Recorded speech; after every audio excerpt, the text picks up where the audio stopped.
Good evening, and thank you for coming into my channel. And welcome as well. In that channel, we are talking not only about spiritual evolution, but we are talking about health, physical and mental health, and how we can help ourselves and each other as well, of course.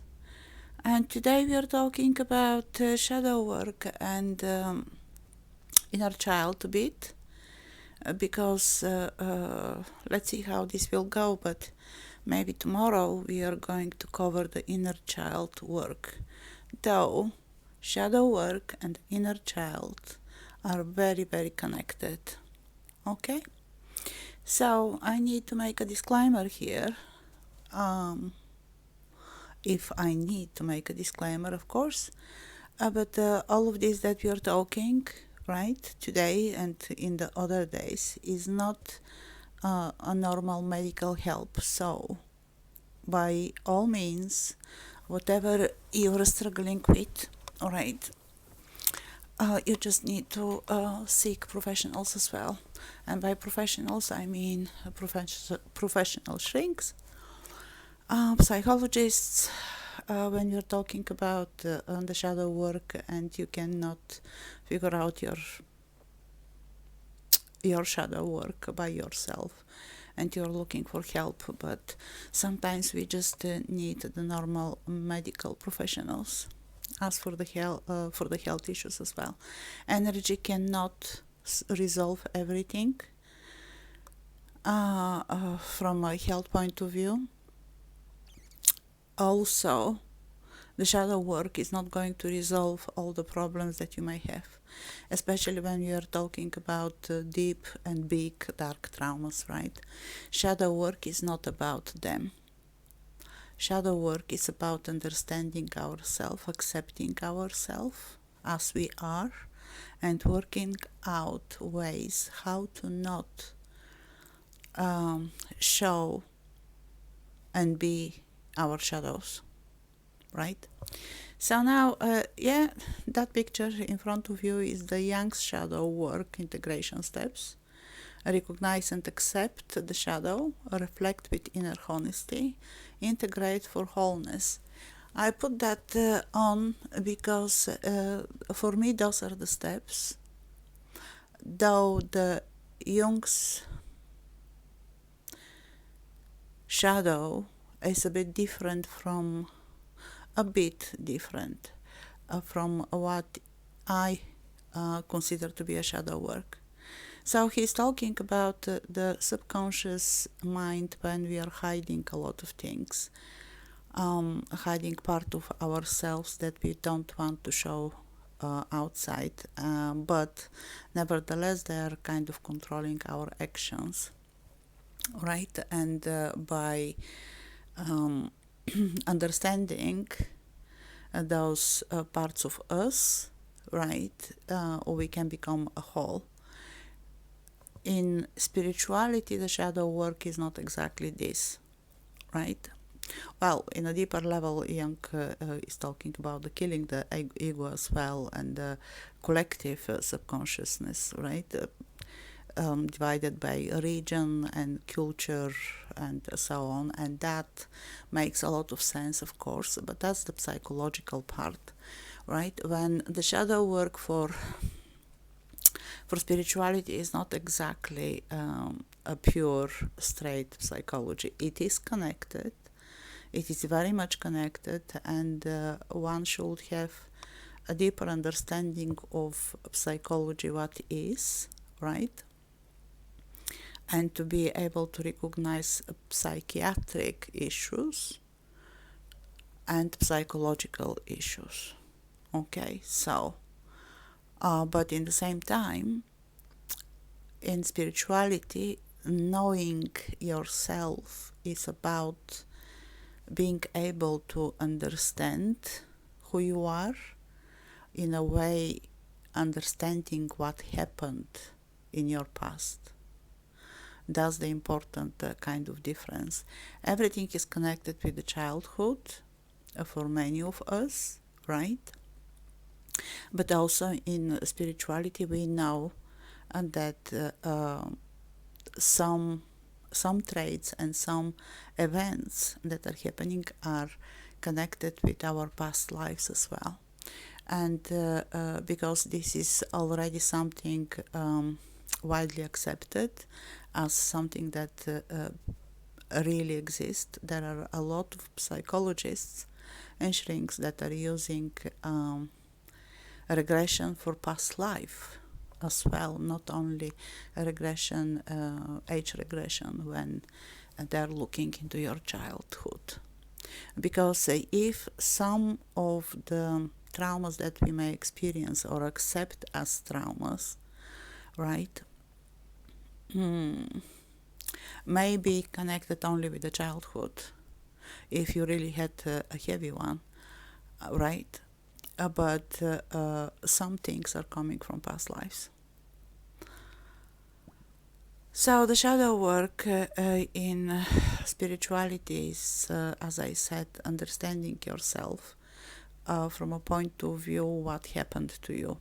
And when you're going back to some event and that you're still keeping alive in your mind and is making you show the shadow side of the archetypes, let's say, be jealous, be envy, be angry, and be violent, and so on, right? Going back, we are looking at the event that happened in your past, in this life, and we are trying to understand what really happened, why you reacted like that, why you accepted something. And sometimes it's really very hard, and that's why people are going to psychologists and have that regression, age regression, because we don't remember, especially from the childhood, we don't remember what exactly happened. We remember only the scary moment, the confusion, the pain, but we don't know actually what really happened. And many years ago, again with my friend, I was talking. I was like, why I can't understand myself, right? There is a moment in my childhood that maybe triggered something that is affecting me now in my adulthood. And then going back and trying to see that moment and to disconnect from all the situations so I can see what is happening, I realized that actually I don't remember everything. I just remember the moment when I got scared or ashamed or whatever it was. Now already is not important, but at that point I was working on my shadow work, right? And I found out that this must be important part.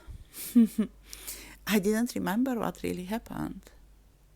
So being scolded by my grandmother, right, didn't make me go against her or anything like that. No, I just, this part of the kid that I was got a bit confused, right? But being a kid, I just saw myself being afraid of something that I don't understand. And the fear, most of the times, is coming when we don't know something. So we are afraid when we don't know what to expect. And that's why a lot of people have the fear of the darkness, for example. They don't see what is there. Not seeing, not knowing, not understanding creates a lot of fear. And the shadow work basis is that you to stop be afraid of something that you don't know. So the shadow work grants you a knowledge, different perspective of the experience that you had, right? And different approach to that event in the past. So now, before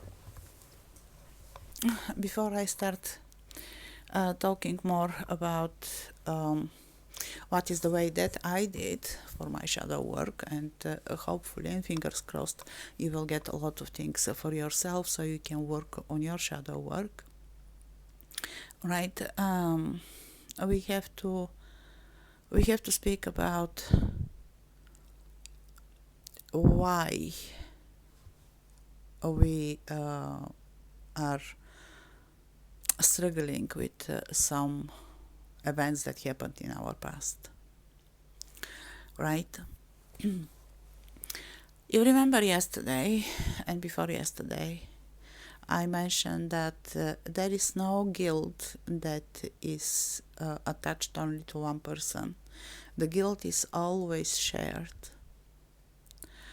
And many times when you are angry with somebody, right, and they don't understand what is happening, they ask you why, what I did. And most of the time, the answer is actually nothing. And that's the problem. You did nothing. And the outcome still is not good. So even staying passive and not taking any action, we are sharing the guilt for the outcome. It's not only the action that makes the bad outcome, right? The consequences are kind of like bound to all the people involved in whatever situation.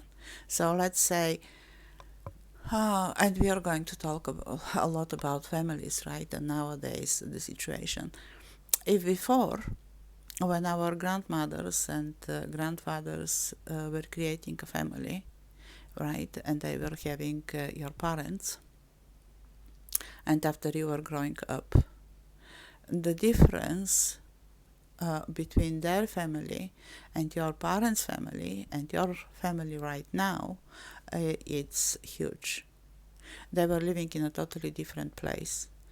Or in the world, not a physical place, but a place of how the society was working at that point, what type of law they had, which region in the same country, even if you want, they were living in, what type of life they had.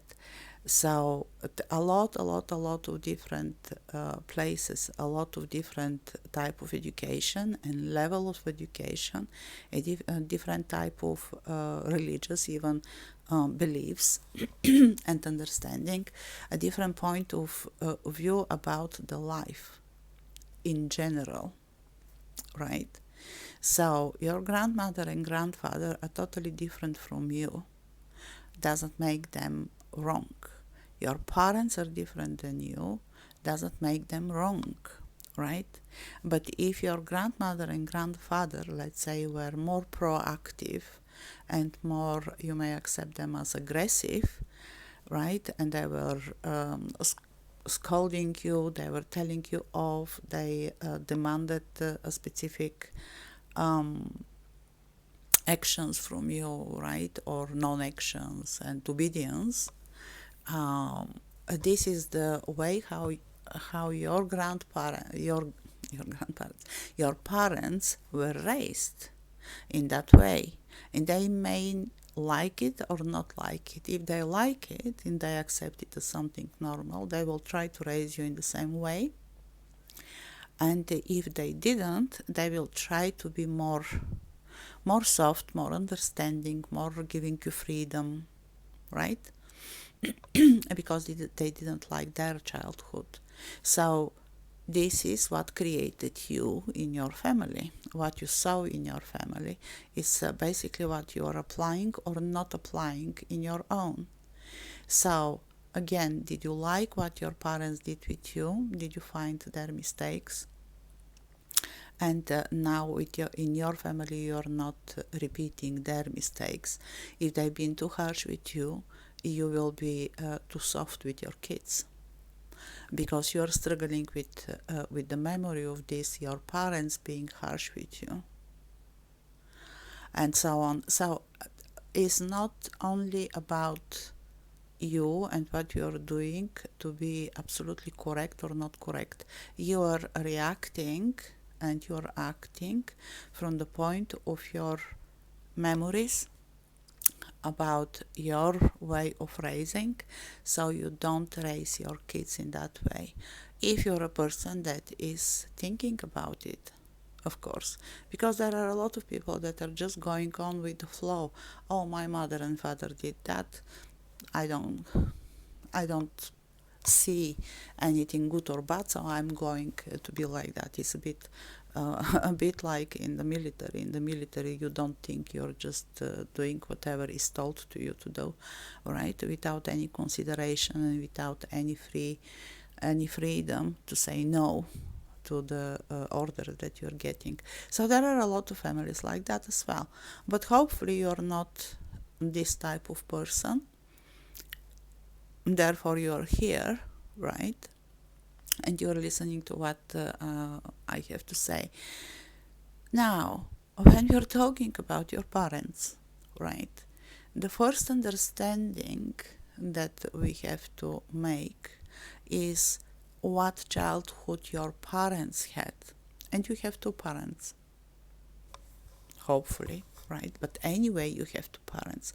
Even one of the parent, if one of the parent were never presented in your life, it doesn't matter. You are a combination of two type of genes, right? Your mother's side and your father's side. Again, they were raised from two different type of families, right?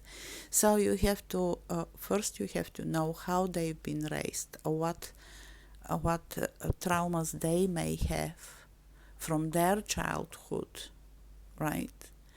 Not talking about your grandmother and father, because they are a bit already far, unless you didn't been raised from them. Then you're looking at their way of perceiving the world, their way of understanding beliefs and so on, so you can easily, or at least more easily, understand why they made a mistake with you. Did they beat you? Did they be harsh with you? Did they punish you? Why they did that? If you never spoke with them to ask them, as many people don't do that, and I believe this is not a good thing. If you want to know the truth about the situation, you have to ask them. And asking them, you have to accept what they have to tell you. Presumably because they are honest with you and they are not hiding anything, right? If you feel that they are hiding anything, you have to ask them, do you hide something? Because the inner voice inside of you must be clear, right? But you have to be open about the answer. And the answer may not be what you want to hear, right? But you have to understand. The understanding of the person that you think made something to you, and you are still struggling till now after many years, is the very first step. To understand why somebody did something, and usually those are the parents and the siblings, right? And after are the friends.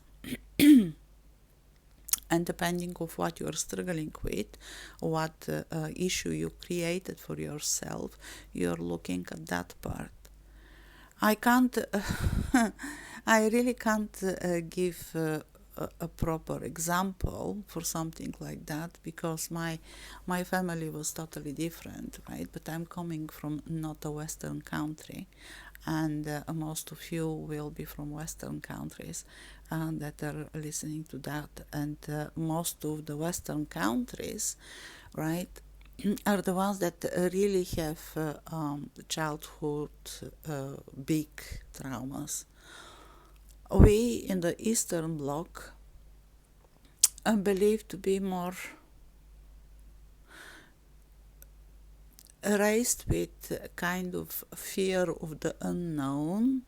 You will see what your father will do with you when he comes back. is something that you never understood what is, because the father will come back and your mother will complain to him what you did, and he maybe did nothing, right? And after you're staying with that question, like, what I was afraid from, what he is going to, when he is going to do that, right? So the fear of unknown consequence of your actions is a very big thing in our culture. The other one is maybe he took his what is called that thing from his pants, and he really slapped you a few times on your bottom. That was really very painful, right? So yeah, we were raised in in a society where slapping a kid is a good way of raising them, so they know their place and they really understand that they made a mistake, and this is the lesson, right?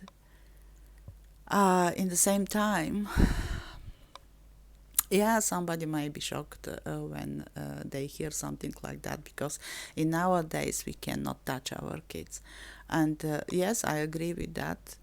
We should not hit our kids, we should not beat them, but in the same time we have to make them be afraid of the authority, to understand what the authority means, and to know what they can do and what they can't do. Right? But we are not talking about that. We are talking about the difference between the different cultures, as Jung was trying to explain, and he was explaining it. Of course, everybody comes from a different type of culture and a different time as well. So I cannot say that my parents made any trauma for me. No, there was nothing like that. Absolutely. Some things were happening, and later on in my adulthood, I may question them, like, why you let something to happen. For example, when I was very small, 2 years and a half, I became so sick that and they barely saved my life, the doctors, right? And this was a big question for me, like, 2 years and a half. Where I've been, why I've been in a kindergarten that is weekly kindergarten. So you're bringing your small baby girl on Monday and you are taking her on Friday. And she stays with you only Saturday and Sunday. I don't remember anything of this, but I was curious. When I stayed at home, right, and my son went to kindergarten when he was 3.5, and I stayed all the time, and this was absolutely normal. Apparently it was because my mom wanted to have a job. She wanted to earn money, because my father was working really very hard, but he was still not settled at that point, so they had a lot of financial issues, so she wanted to help. So this was the very first thing that I was like, oh, okay. So it's not a neglect, right? It's not like, oh, I want to be free because your sister is 5 years older and she's already going to school. And when you go to the first grade of school, you're already going alone, right, to school, because the school is near your place where you live. So there is nothing danger. And it was a safe world that we were living in. So this was the very first thing, before I thought that maybe she left me there because she didn't want to look after me, right? But actually, no. She wanted to provide for the family. It's not only about her sense of freedom, but it's her sense of duty to her kids, and the belief that if I am there under constant supervision of the people that are working there, right, I will be fine. But no, actually they made me very sick. The next thing, right, was a bit more complicated, because I don't remember, but of course, being in the hospital, I was alone. And for a very long time, I was thinking that that sense of loneliness and nobody wants me, uh, maybe nobody loves me, and all of this was coming from there. And it was uh, a partial solution, basically.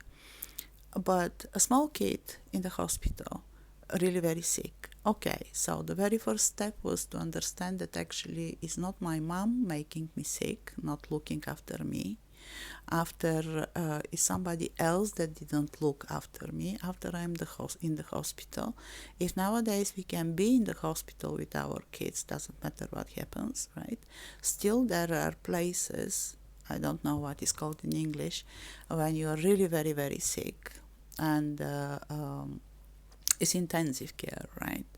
Where they're looking after you and seeing are you going to die or not. So the parents are outside. And in that old times, right, my mom was staying with me all the day. How long it took, I don't know, maybe 2 months or something. But night time, she couldn't. And only when I asked her how this went, where you've been when I was in the hospital, right? She told me that every night she was sitting in the stairs near my room, and she was time to time shouting, I'm here, Mama is here, right? Because she couldn't be in the room, but she was able to be outside. And she was hearing me that I'm crying for her and everything, and she was shouting from outside. So when I understood that, how much you believe my understanding of my mother and my father, of course, uh, changed tremendously, right? But I had to speak with her about that because it was so long ago. She never mentioned it. First, because she didn't want to remember that absolutely scary moment for her, because there is nothing more scary for a parent than the idea that they can lose their kid, right? Forever. uh, but because it is in the past, and we should not think about the past. But how the past is affecting us is the thing. So, was this the problem why I felt so lonely? And from that loneliness and this kind of belief that I'm alone and nobody loves me, nobody cares about me, I became a person that is people pleasing, seeking attention all the time. I cannot go somewhere and nobody, like even one person, to not be absolutely drawn to me and to say like, oh, you're amazing and I just love you, right? For many years, this was the persona that I was. It was a big, big mask. Did it help to me when everybody loves me around? No, I still felt alone because the main reason was not there. It was a partial thing. The final moment when I understood why I feel like that is when I went through a past life regression, and then I saw where I'm coming from, and after I made all the connections and all the understanding, deeper understanding about myself, who am I, where I'm coming from, why I'm here, and why the things are happening. And yes, it's very easy when you are already at the end point, right? And you consider everything to be fine, and you love yourself as you are without absolutely any conditions, right? And it's amazing place to be, right? To say yes, everything will be fine and everything is good, and no, every horrible thing that happened in your life is actually a blessing, right? It's really very easy to say it, and it's really very easy to hear from others say, what a BS you're talking about? You don't know anything. And yes, that's correct as well. Because nobody can know what really happened in your past. Not only past life, but this life that is so important. Only you know, but it's only your perspective of the past and that must change. And sometimes it's just enough to say, I forgive you. That's okay. Or to say, no, I can't forgive you, but that's okay. I will forget about it. Because you should not let anything from your youth or childhood, anything that you're considering a bad thing for yourself, to affect your now, because you are not the kid that you've been, you are not the teenager that you've been, you are not the girl or the boy that got a broken heart from their first love. You are not the girl or the boy that was cheated on, and so on, right? And those people that did all of this to you, right? Or you are forgetting about them, or you are forgiving them. Whatever you choose. There is no rule. You will hear that people say, no, you have to forgive, right? And you have to ask for forgiveness. Yes, that's absolutely true. If you can do it, is the best thing, right? If you can give forgiveness when it's asked, right? Or even when it's not, it's the best thing. But if you can't do it, don't. And just forget about it. Cut those cords so you stop leaking energy in the past that you shouldn't, right? And that is the main point of the cutting cords technique, because it's important, because when we are stuck in the past with something, we are constantly bringing that dark energy, that negative energy in our now moment, in our energy system. And we know, right, we spoke about that, every dark energy in our system, every negative energy in our system creates a pool of stagnant energy, of energy that is not moving. And what is behind that energy is sickness, illness, trouble, problems in life as well, not only in the health. I care about the health more, right? Because if you're not healthy, you're not going to experience what you need to experience, right? But also, the negative energy creates a negative events in your now, only because you are bringing that old stuff to you. So there are and there is a saying that you should not bring any old baggage from you on your back from your past to a new relationship. Is absolutely the same. Is for every single day you are waking up at morning and you are not thinking about who said what yesterday and you are still angry. If you do that, ask yourself why. What it matters, what I said about you, for example. I won't. But if we are working together and in my burst of emotion I say, like, you're so stupid, now you made this mistake and I have to make it, and I will work till later, and now you're going home with your family but I have to stay here, and blah blah blah blah blah, right? And you feel guilty because I made you feel guilty. And you go home and you think about it and you go in bed and you still feel bad, and you wake up next morning and you still are stuck with what I said. And it will go away until you go to work, you meet me, and I hopefully apologize to you and say, like, I'm sorry what I said yesterday, it was actually fine. I was just nervous or stressed or something, right? And then you will feel better. But that should not depend on me. Doesn't matter what I said. Your emotional state depends only from you.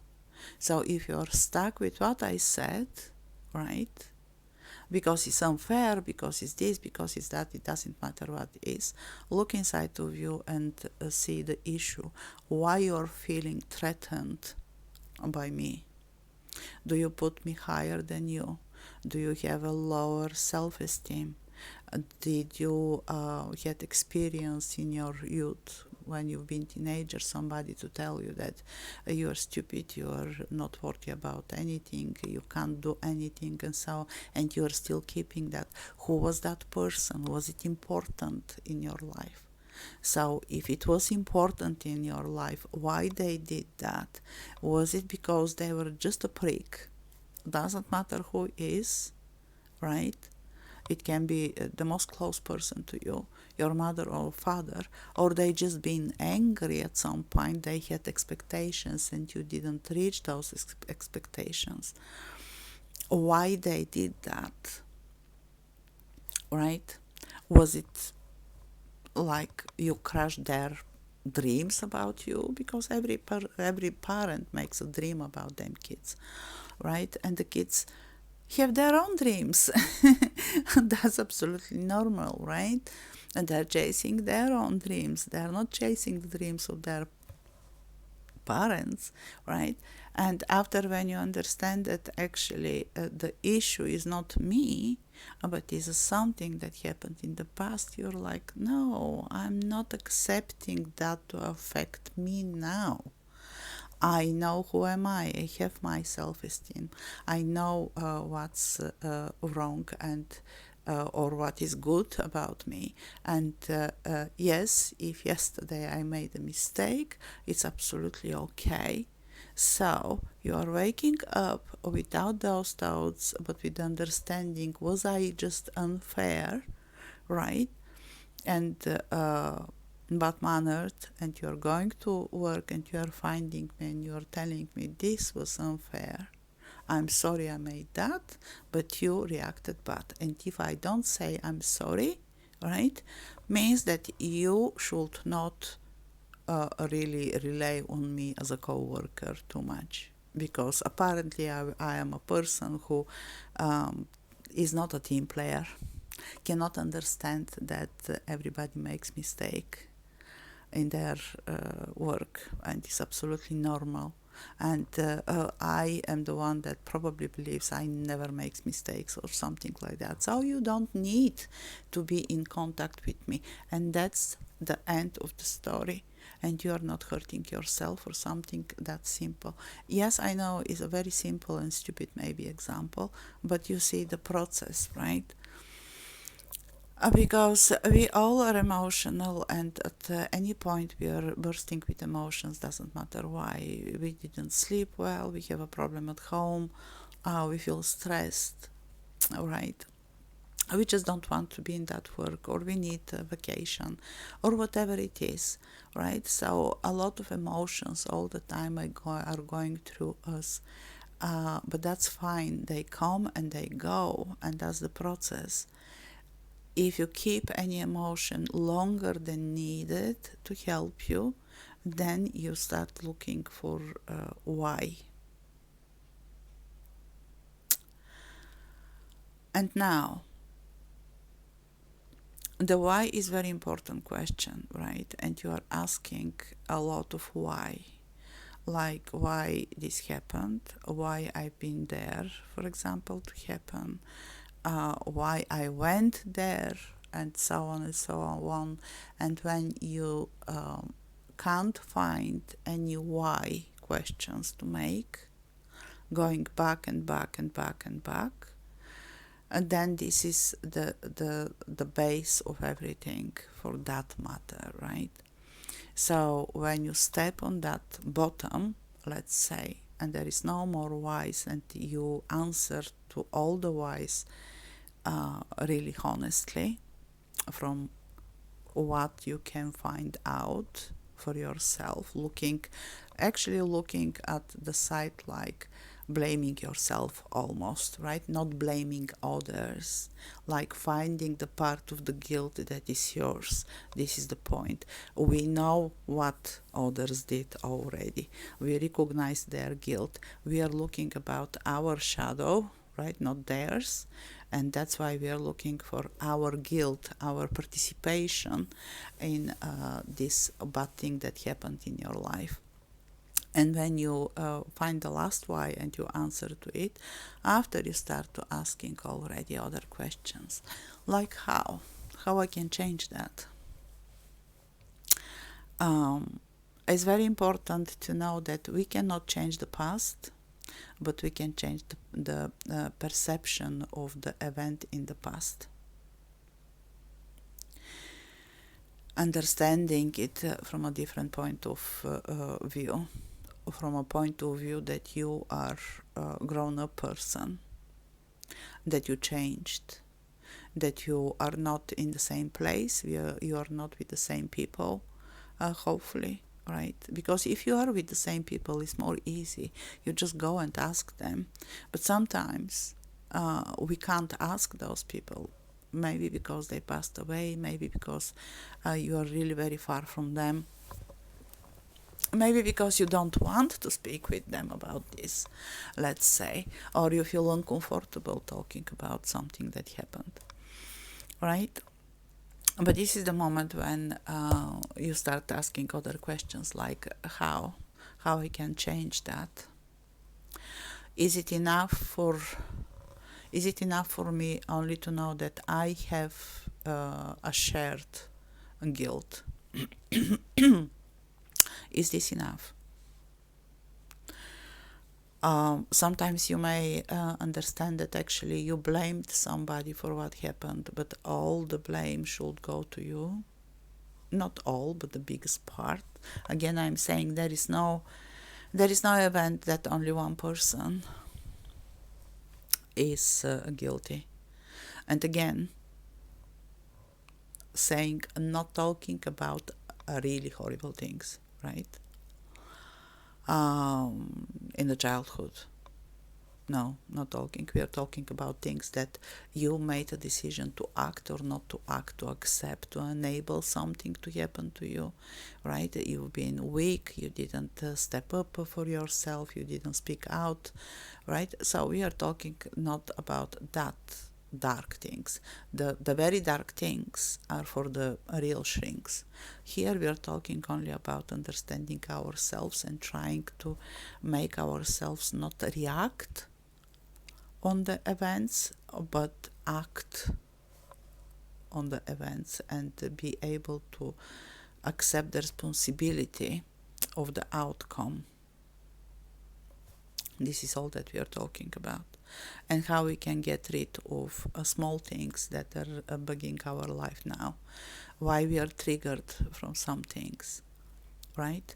If it's more darker than that, right, like molesting or a rape, if you can't work on it, right, and so on and so on, more dark things, then you have to go to psychologist if you can't make yourself forgive to what happened to you, right?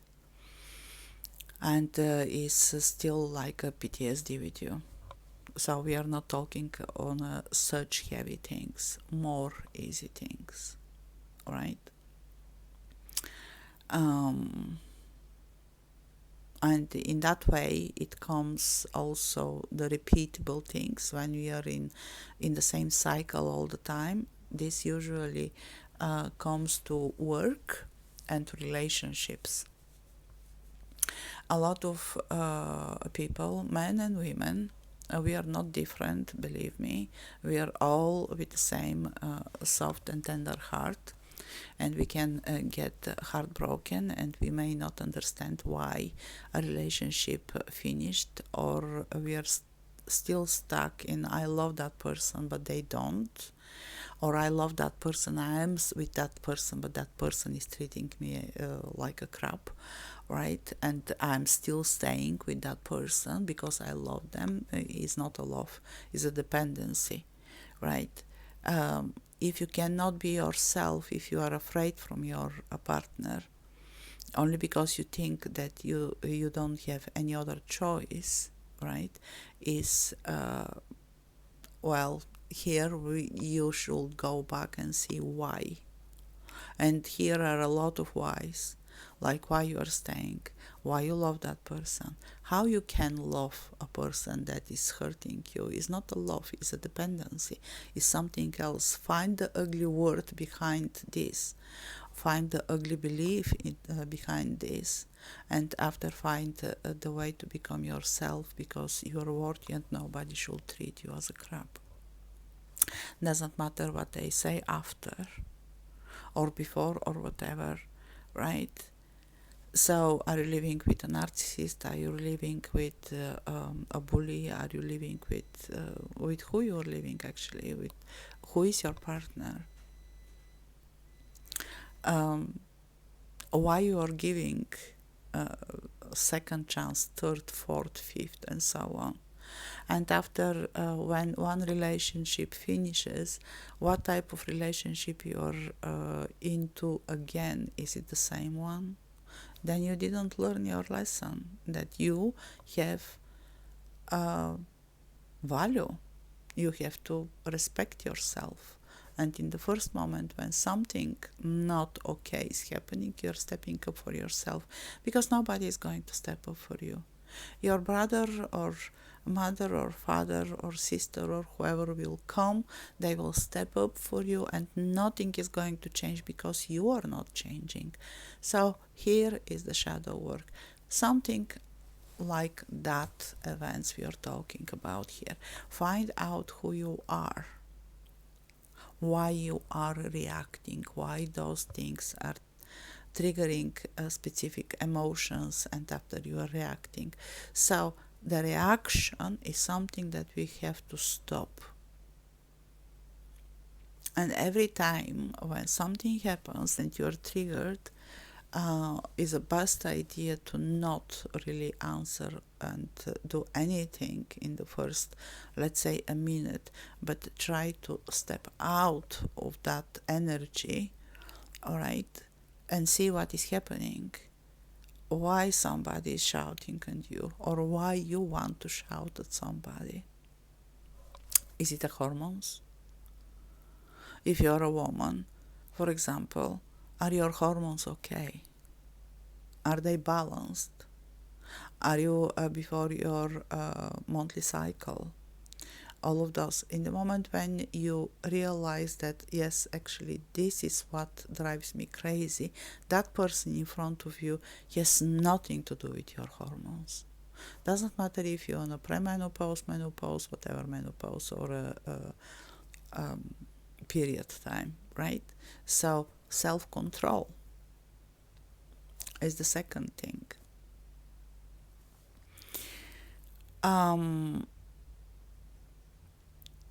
It is, and I know that from my own experience, especially during the menopause, it's really very hard to control what is happening with you and with your hormones. Yeah, really drives you crazy.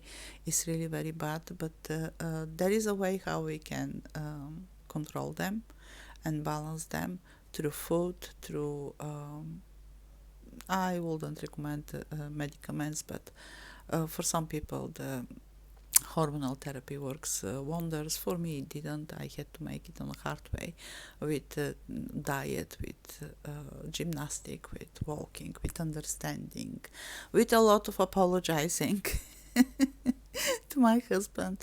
Yes, and saying something, shouting, and after, I'm so sorry, it's just the hormones, and he will be understandable, and he will not react to my BS, of course, right?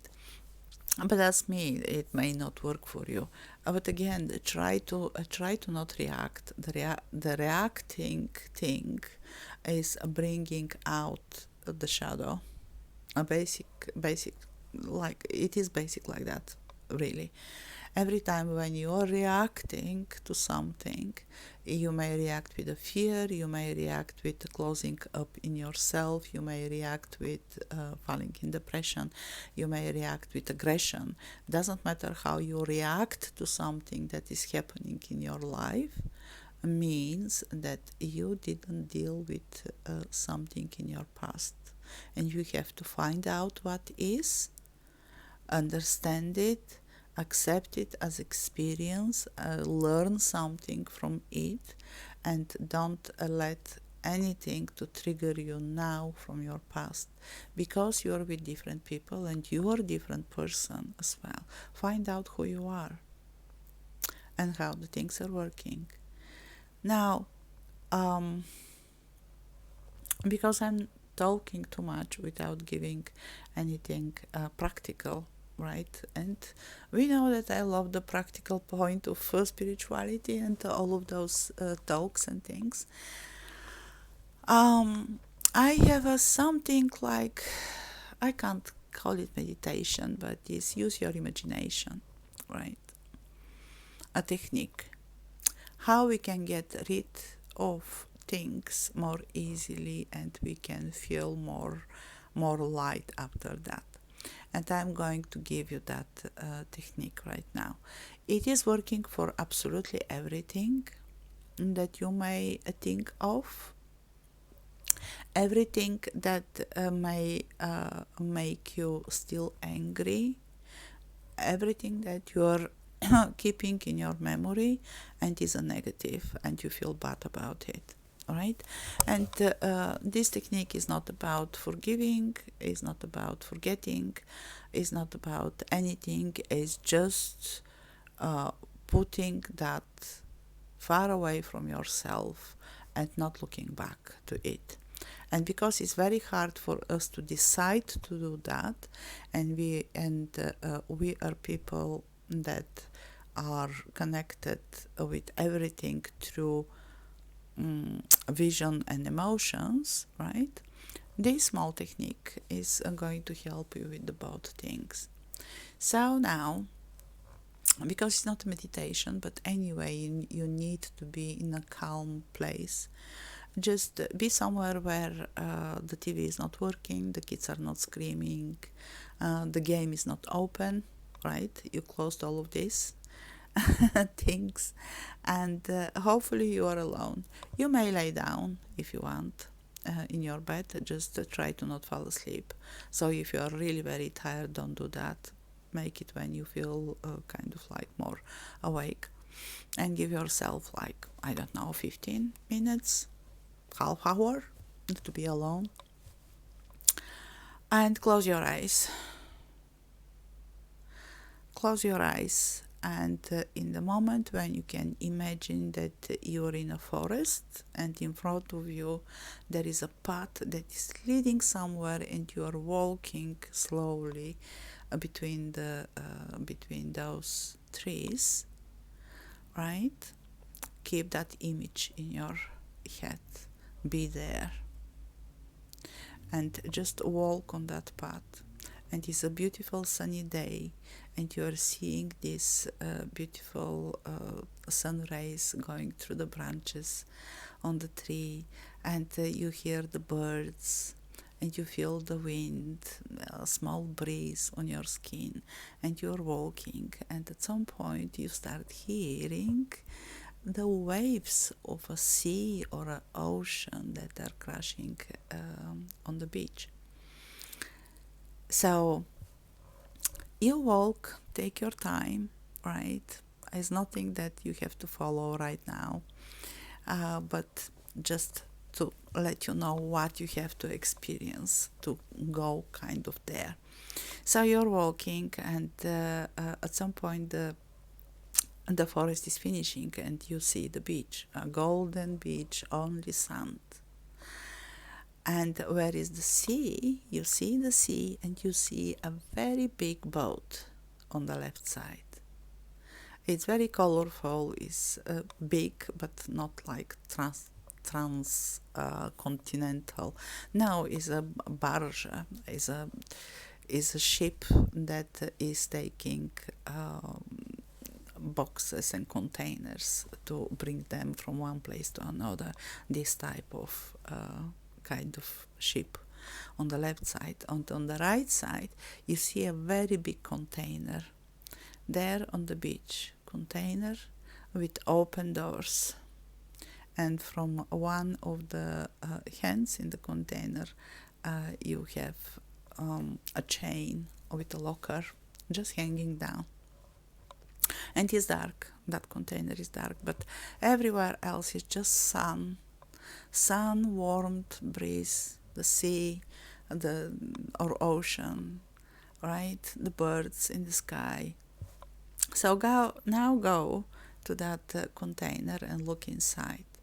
When you look inside, you will see a lot of boxes. Just take one box, it's empty, right? Take one box, go out, and put it in front of you and sit down on the beach.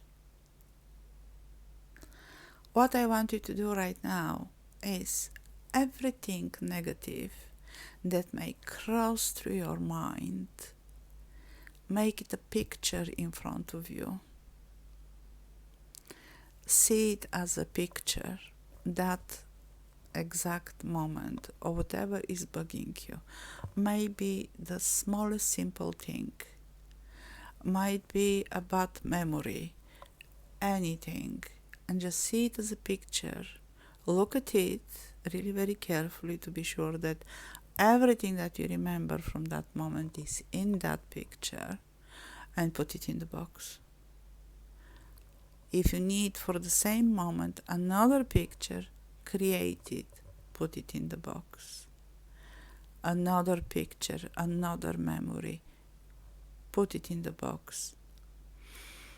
If you put a lot, you may see them with frames, for example. They may take a lot of space. There is no problem. Close that box, right? You know how you are closing a box. Bring it into the container and take another empty box. Sit down again, put more pictures of absolutely everything that you still remember and is negative. Everything. A school friend who called you moron, put it as a picture of that friend, right? Your mother scolded you, put that picture in the box. Your father scared you, and you are still afraid of something or of him, put him as a picture in the box.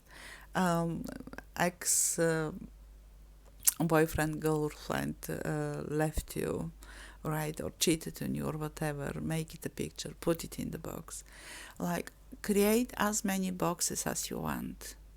Everything possible that you may think that is still hurting you, that is still making negative emotions in you, is still coming into your mind for absolutely no reason. Picture in the box, or whatever you want, put in the box, right? Put them in the box.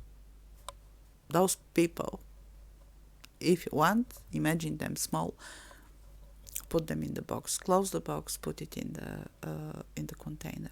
When you're ready, right, because you may not remember absolutely everything, close the doors of that container, take the locker thing, right, lock it, step back, make sure that it's absolutely locked, right?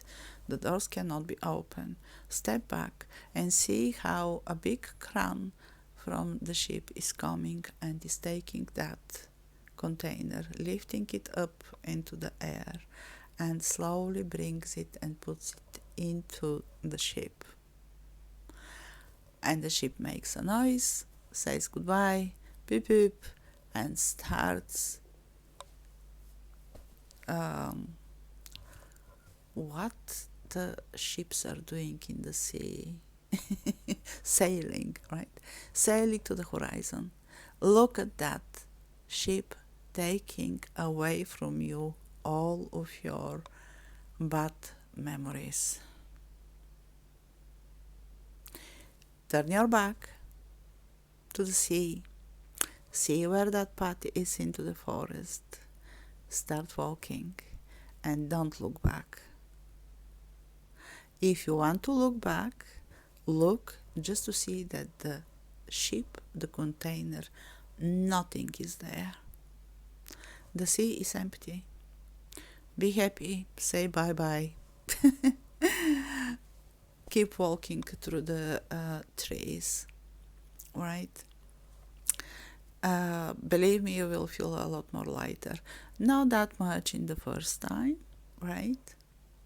But it will, because the experience of getting rid of the bad memories will be there. At any point, whenever you want, just open your eyes and use it whenever you want. Something bad happened today. You still are thinking about it. You're still not ready to go deeper in yourself to see why. Put it in a box, send it with the ship. Like visit that place every time whenever you need it. Don't forget about it. In this way, you are making a new space for something new, something positive to come. You are creating space in your energy system. You are clearing up the stagnant energy that is stuck in your auras and your chakras. You are healing. And with the time, you will see that, yes, I'm ready to look inside of me and see that bad memory. What happened? Why happened? How I let that to happen? Who is the guilty there? Is it only me? No, there is somebody more. Is it only them? No, maybe I have a lot of what to say about it. Like, I've been there where I shouldn't. I didn't listen my parents, for example, right?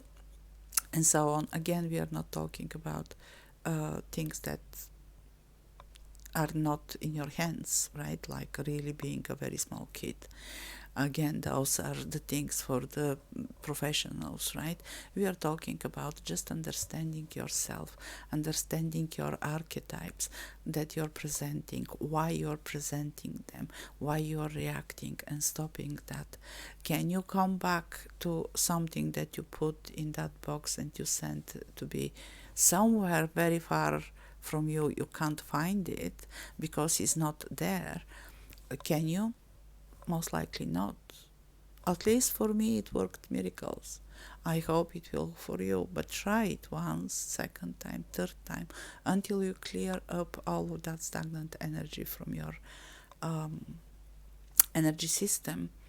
When you rejuvenate your energy system, it's more easy to go back and to make the shadow work, because you will be a lot more balanced, a lot more lighter, a lot more light. The chakras will start slowly moving, hopefully, right? If you don't make them move away with the new things. So if you find yourself creating new issues for yourself, new problems, new negative emotions, well, then you really need to start very urgently with the shadow work, because that's not the way how we need to operate here. We came here to find what we need to learn, and yes, a lot of lessons are coming through the dark experience. Don't ask me why. Is it the karma? Is it something that we have to pay off? Is it because the soul that we are cannot understand what is good and what is bad, because for them, for the souls, this is not existing thing. Everything is normal, everything is okay, and everything must be there because of the balance. And that's why they are choosing experience to have here, embodied in those bodies, and they don't care what experience and how horrible this experience can be, because from the soul point of view, especially when the souls are still in the spirit realm before the incarnation, the time is nothing. It's just a speck of time. It goes so fast, and they are very keen to make a lot of things so they can go away from here. Yeah, because don't think that those people that are saying like, oh, I don't want to reincarnate anymore, this is a prison, and this is that. No, it's not a prison. You are not imprisoned, but you are kind of bound to that place until you don't finish.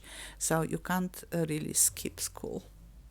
If you can skip school here on 3D Earth, right, the soul cannot skip school, so it keeps going to school. It's just, it hopes that it's not going to repeat the year, but we kept repeating our years at school as a souls. And that's why they are taking more and more and more. And that's why you will hear people saying, the kind of the full awakening, right? The ascension happened after a lot of dark things happened in my life, because the soul is so fed up already, wants to take in once a lot of shit to clear out. Sorry, right? So they can remember who they are. They can be in balance with that body that they have, that you have, that I have, right? And then the full ascension is happening because we are finishing the school. That's all. And this is what the soul that is you wants as well. So don't be angry with the soul choosing things like that. You are the soul. The soul is nothing out of you. Is not another entity that is trying to control you. You're not a puppet. You are that soul. As fast you understand that and accept that, as fast the ascension will become. And if you are one of those people that want to stop reincarnating here, right? And this is your path. Yeah, dark things. Solve them, learn them, don't repeat them, don't become a dark person, don't show your shadow outside. Try to love and understand it. Try to understand and love the experience because it is a lesson. Try to understand how the soul operates and why you're here and how you're the same entity, right? It's not, you're not separated per se, right? But you're separated in your mind for not being able to accept the soul being you, right? And you made that decision to come here to have that experience. Doesn't matter how horrible it can be, and doesn't matter how much your normal 3D brain will be fighting against that, because who really with their normal mind, right, with the normal consciousness that we have here on 3D, will accept to be raped or to somebody to try to kill them, or to see somebody killed in front of their eyes, right? All of those horrible, horrible things and that are happening in the world. Of course, nobody. Are you crazy, right? To wish for something like that. But for some reason, the souls are a bit crazy when they are choosing such things to happen. And there is coming the deeper understanding that, yeah, for some reason it had to happen in that way, and you have to find the final result for yourself. And if you can find the good result for yourself, then you will be like finishing that class, basically.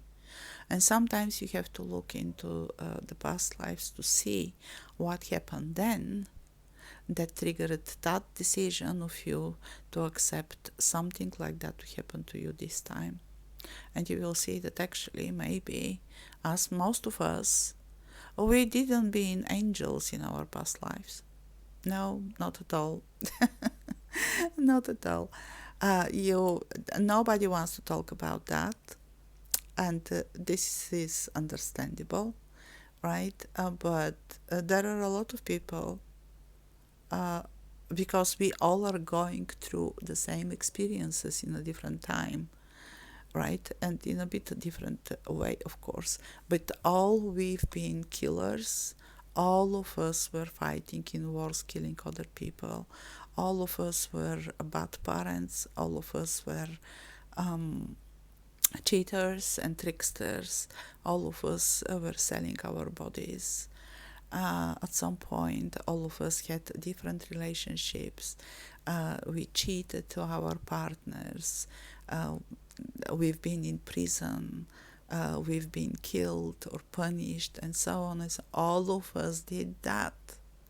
Don't think that in millions of years and thousands of reincarnations, right, you never did anything bad, that you stayed or you've been love and light in your previous life, but in this one, for some reason, you are not. No, it's not working in that way. So, I'm sorry if I am kind of crushing your fairy tale mind about the past lives. No, you can find that you've been a very bad person in your past life, and maybe in this life you are paying off something, right? But you have to come with that understanding. Yes, everything is experience, and everything has to come into balance. And this is in a way, this is the karma as well. You did something bad, you have to pay in this one, because in this one life, because in the past one life you didn't have time, or you were not able to pay for it. So in this one you have to pay, so you keep the balance. The balance is everything. So I hope this was a bit helpful for you. Doesn't matter that I spoke so much and probably it was all over the place, but use the technique that I gave you. See how it goes. There are so many other ways of shadow work. I'm not saying you have to use this one. Merely I was trying to explain why the shadow work is important, and why we need that, right? So we can become balanced and clean, and start healing and start remembering and start be more open. Spirituality is not about believing in God, source, energy, or aliens. No. Spirituality is about understanding that you are soul. The soul is endless. The soul is never going to die. That every experience that we have is absolutely valuable and that you have right now. And when you make a peace with yourself and you accept who you are and you make the shadow work and everything, you become a better version of you. You become light, yes, and love, yes, with the shadow hints, yes, because you need that balance. But you become open for other people. You start loving them. This is the ascension, basically. You start loving absolutely everybody around, and you stop being violent. You stop being violent even in your mind, in your thoughts. You can't wish ill to anybody, and this is the point for us to change and to become this type of human beings. Good, really good, not perfect, not making miracles, not becoming a superheroes. Now just become good, to fight that we have. Not a spiritual war up, not a war between God and I don't know, the devil. Though it doesn't exist, so that's why I don't know how to even articulate that. It's not a war between angels and demons. No, that fight is in you, to fight off your own demons, the things that may live in your teen bodies, right? And that are there to make you understand that the light is more important, that you have to become good, that you are doing something bad. And if you don't understand that, and if you use them or you let them use you, well, you're going to repeat the year. That's all. You're going to reincarnate again and try again. Yeah, and that's all. That's simple, right? Again, my social media is there for you. If you want to speak, if you have questions, if you have any comments, it doesn't matter what is, please find me and share your thoughts, share your experience if you want. Ask for help if you need. I'm here for you. Some of the services are paid, of course, they're in my website. Something that I didn't list in my website, but you still need it, ask me. Most likely will be for free. So thank you so much, and tomorrow we are keep talking about that from the child perspective. So inner child, what it means. Again, it's from what I know, what I understood, how I experienced things, and I will give you another techniques for how you can comfort the child in you, and why it is important you to have that child back, not only as an archetype, all right, and be curious and enjoy everything, but to calm down the crying child if you have one inside of you. Okay, take care and thank you for listening.